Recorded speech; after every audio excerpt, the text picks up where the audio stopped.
সঠিক পরিচর্যা এবং আবহাওয়া অনুকূলে থাকায় বোরো ধানের বাম্পার ফলনের স্বপ্ন দেখছেন কুষ্টিয়ার কৃষকরা।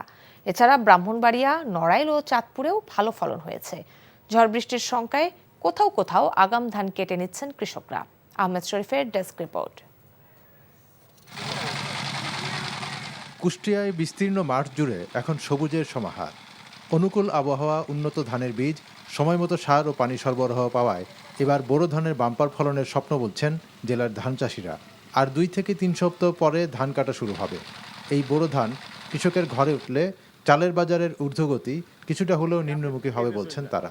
গ্রামের লোকজন কিনে খাচ্ছে অনেক বেশি দাম, তো অবশ্যই চালের বাজার কমবে। ধান যদি ভালো সুষ্ঠুভাবে ওঠে, শিল বৃষ্টি যদি আল্লাহ না দেয়, ইনশাল্লাহ আমাদের ধানে কৃষকও বাঁচবে এবং সাধারণ জনগণও বাঁচবে। ব্রাহ্মণবাড়িয়ায় বোরো ধানের বাম্পার ফলন হয়েছে।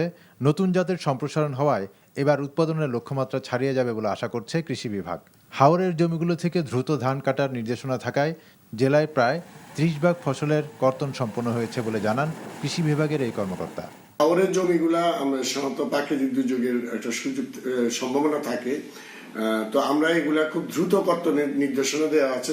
ধানগুলা 80% পাকার সাথে সাথে দ্রুততার সাথে যাতে তুলে ফেলে।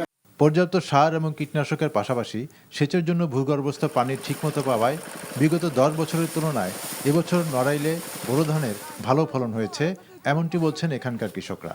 যদি আবহাওয়া পক্ষে থাকে তাহলে গ্রামে, দেশে, জেলায় এই কোনো অভাব থাকবে না। অন্যদিকে চাঁদপুরে 8 উপজেলার কৃষকরা ঝড় বৃষ্টির শঙ্কায় আগাম ধান কাটা শুরু করেছেন। ইতিমধ্যে 20 ভাগ ধান কাটা হয়েছে। এতে করে কিছুটা হলেও ক্ষতি পুষিয়ে নেওয়া যাবে বলছেন কৃষকরা।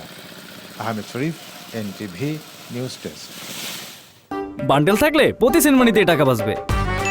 বিকাশ সেনমানি বান্ডেল কিনে জিতুন প্রতি লেনদেনে।